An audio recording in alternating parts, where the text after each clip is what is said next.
11th annual examination 2025 के psychology के बिल्कुल ओरिजिनल क्वेश्चन पेपर को देखेंगे, जो 100% रियल पेपर है, ठीक है, जिसका उत्तर पुस्तिका क्रमांक 706 रहने वाला है। तो चलिए वीडियो को स्टार्ट करते हैं। यदि आप चैनल पर पहली बार हैं तो चैनल को सब्सक्राइब जरूर कर लीजिए और अपने दोस्तों को भी शेयर जरूर कीजिए, ठीक है।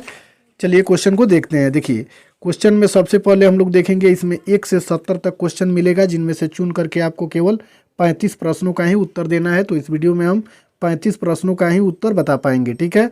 चलिए क्वेश्चन नंबर 1 को देखते हैं। देखिए इसमें दिया हुआ है कि निम्नलिखित में से कौन प्रायोगिक मनोविज्ञान के जनक के रूप में मान्य है। तो इसका सही उत्तर ऑप्शन नंबर ए हो जाएगा, ठीक है।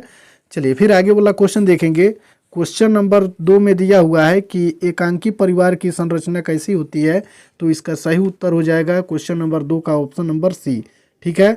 चलिए फिर आगे वाला क्वेश्चन देखेंगे। मनोवैज्ञानिक प्रयोगशाला की स्थापना किसमें की गई थी। तो इसका सही उत्तर हो जाएगा क्वेश्चन नंबर 3 का ऑप्शन नंबर डी, ठीक है। चलिए फिर आगे वाला क्वेश्चन देखेंगे। में सर्वप्रथम मनोविज्ञान विभाग कहाँ स्थापित हुआ था। तो इसका सही उत्तर ऑप्शन नंबर सी हो जाएगा, ठीक है, कोलकाता विश्वविद्यालय में। चलिए फिर 5 नंबर क्वेश्चन को देखेंगे। 5 नंबर क्वेश्चन में दिया हुआ है कि वाटसन के अनुसार मनोविज्ञान की विषय वस्तु है। तो इसका सही उत्तर 5 का ऑप्शन नंबर बी हो जाएगा, व्यवहार।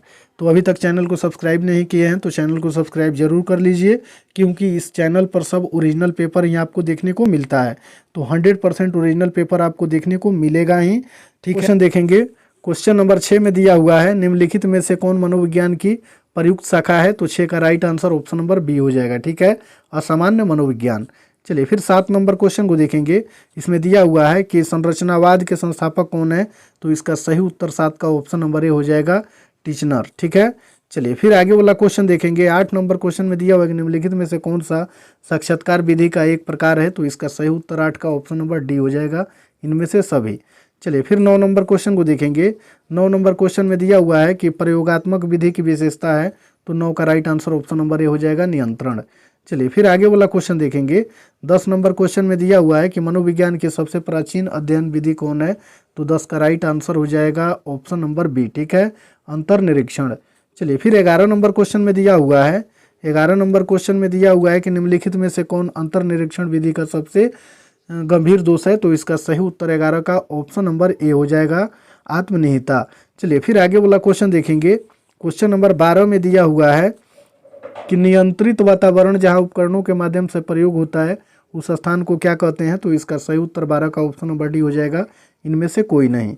चलिए फिर आगे वाला क्वेश्चन देखेंगे। 13 नंबर क्वेश्चन में दिया हुआ है हमारे शरीर में कितनी ज्ञानेंद्रियां हैं। तो 13 का right answer option number C हो जाएगा, 5। चलिए फिर आगे वाला क्वेश्चन देखेंगे। 14 नंबर क्वेश्चन में दिया हुआ है कि रक्त को संचारित करने में शरीर का कौन सा अंग कार्य करता है। तो 14 का right answer option number B हो जाएगा, हृदय। चलिए फिर आगे वाला 15 नंबर क्वेश्चन को देखेंगे।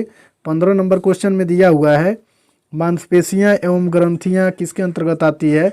तो इसका सही उत्तर 15 का हो जाएगा, ऑप्शन नंबर ए, संग्राहक अंग है, ठीक है। चलिए फिर आगे वाला क्वेश्चन देखेंगे। क्वेश्चन नंबर 16 में दिया हुआ है कि निम्नलिखित में से कौन नलिका हीन ग्रंथि नहीं है। तो इसका सही उत्तर 16 का ऑप्शन नंबर बी हो जाएगा, ठीक है। चलिए फिर आगे वाला क्वेश्चन देखेंगे। 17 नंबर क्वेश्चन में दिया हुआ है कि रंजित पटल की संवेदी अंग से संबंधित है। तो 17 का right answer option number B हो जाएगा, आंख से। चलिए फिर आगे वाला क्वेश्चन देखेंगे। 18 नंबर क्वेश्चन में दिया हुआ है कि सुषुम्ना की लंबाई कितनी होती है। तो इसका सही उत्तर हो जाएगा 18 का ऑप्शन नंबर ए, 14 इंच। चलिए फिर आगे वाला क्वेश्चन देखेंगे। क्वेश्चन नंबर 19 में दिया हुआ है कि प्रतिवर्ती क्रिया संचारित होता है। तो 19 का right answer option number A हो जाएगा, बृहद मस्तिष्क के द्वारा। चलिए फिर 20 नंबर क्वेश्चन को देखेंगे। 20 नंबर क्वेश्चन में दिया हुआ है कि मानव के नवजात शिशु में कितने घंटे निद्रा की अवधि होती है। तो इसका सही उत्तर हो जाएगा ऑप्शन नंबर डी, इनमें से कोई नहीं, क्योंकि 8 घंटा होता है और 8 घंटा किसी ऑप्शन में नहीं दिया है। चलिए फिर आगे वाला क्वेश्चन देखेंगे। 21 नंबर क्वेश्चन में दिया हुआ है कि निम्न अवस्थाओं में से कौन गर्भस्थ शिशु के विकास की अवस्था नहीं है। तो 21 का राइट आंसर हो जाएगा ऑप्शन नंबर सी, शैशव अवस्था। चलिए फिर आगे वाला क्वेश्चन देखेंगे। 22 नंबर में इसमें दिया हुआ है कि कौन सी अवस्था मानव विकास की अंतिम अवस्था होती है। तो इसका सही उत्तर ऑप्शन नंबर डी हो जाएगा, वृद्धावस्था। चलिए फिर आगे वाला क्वेश्चन देखेंगे। 23 नंबर क्वेश्चन में दिया हुआ है कि चयनात्मक अध्ययन के फिल्टर तनुकरण सिद्धांत का प्रतिपादन किसने किया। तो 23 का राइट आंसर हो जाएगा ऑप्शन नंबर सी, ठीक है। चलिए फिर आगे वाला क्वेश्चन देखेंगे। 24 नंबर क्वेश्चन में दिया हुआ है कि अवधान निर्धारित होता है। तो इसका सही उत्तर हो जाएगा 24 का ऑप्शन नंबर सी, ए और बी दोनों से की पहचान एवं संकेतन कहलाता है, तो 25 का right answer option number B हो जाएगा, संवेदना। फिर 26 नंबर क्वेश्चन को देखेंगे। 26 नंबर क्वेश्चन में दिया हुआ है कि प्रत्यक्षीकरण किस प्रक्रिया में इकाई के रूप में प्रत्यक्षीकरण होता है, तो इसका सही उत्तर हो जाएगा 26 का ऑप्शन नंबर ए, ग्राहक प्रक्रिया। चलिए फिर 27 नंबर क्वेश्चन को देखेंगे। इसमें दिया हुआ है कि द्विनेत्रीय संकेतन का दूसरा नाम क्या है, तो इसका सही उत्तर हो जाएगा 27 का ऑप्शन नंबर डी, इनमें से कोई नहीं। चलिए फिर आगे वाला क्वेश्चन देखेंगे। 28 नंबर क्वेश्चन में दिया हुआ है किस मनोवैज्ञानिक ने प्रत्यक्षीकरण संगठन का सिद्धांत दिया था, तो इसका सही उत्तर ऑप्शन नंबर डी हो जाएगा, इनमें से कोई नहीं। चलिए फिर आगे वाला क्वेश्चन देखेंगे। क्वेश्चन नंबर 29 में दिया हुआ है कि भ्रम क्या है, तो इसका सही उत्तर ऑप्शन नंबर बी हो जाएगा, गलत प्रत्यक्षीकरण। चलिए फिर आगे वाला क्वेश्चन देखेंगे। 30 नंबर क्वेश्चन में दिया हुआ है कि मनोविश्लेषणात्मक उपागम में निम्न में से कौन संबंधित है, तो इसका सही उत्तर हो जाएगा 30 का ऑप्शन नंबर बी, फ्रायड।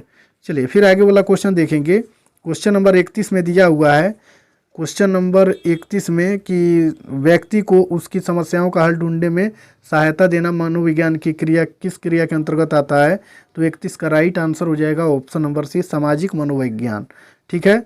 चलिए फिर आगे वाला क्वेश्चन 32 नंबर को देखेंगे। मनोविज्ञान किस प्रकार का विज्ञान है, तो इसका सही उत्तर 32 का हो जाएगा ऑप्शन नंबर डी, इनमें से कोई नहीं। चलिए फिर 33 नंबर क्वेश्चन को देखेंगे। इसमें दिया हुआ है कि किस विधि के उपयोग के कारण मनोविज्ञान को विज्ञान कहा जाता है, तो इसका सही उत्तर ऑप्शन नंबर बी हो जाएगा, प्रयोगात्मक। ठीक है। चलिए फिर 34 नंबर क्वेश्चन को देखेंगे।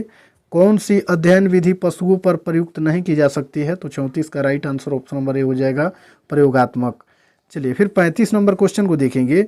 इसमें दिया हुआ है कि एंड्रीनल ग्रंथि कहाँ पाई जाती है, तो 35 का right answer option number D हो जाएगा, इनमें से कोई नहीं। चलिए फिर आगे वाला क्वेश्चन देखेंगे। क्वेश्चन नंबर 36 में दिया हुआ है थायराइड ग्रंथि से निकलने वाले स्राव को क्या कहते हैं, तो इसका सही उत्तर हो जाएगा ऑप्शन नंबर बी, थायरोक्सिन। चलिए इसमें कुल आपको 70 ऑब्जेक्टिव से चुन करके 35 बनाना था, इसमें 36 ऑब्जेक्टिव बता दिए हैं, इसको कंप्लीट कर लीजिएगा। ठीक है। इसके बाद वाला वीडियो में हम सब्जेक्टिव को डाल देंगे। ये पेपर भी हमारे पास कहीं से आया है, इसको कंप्लीट कर लीजिए।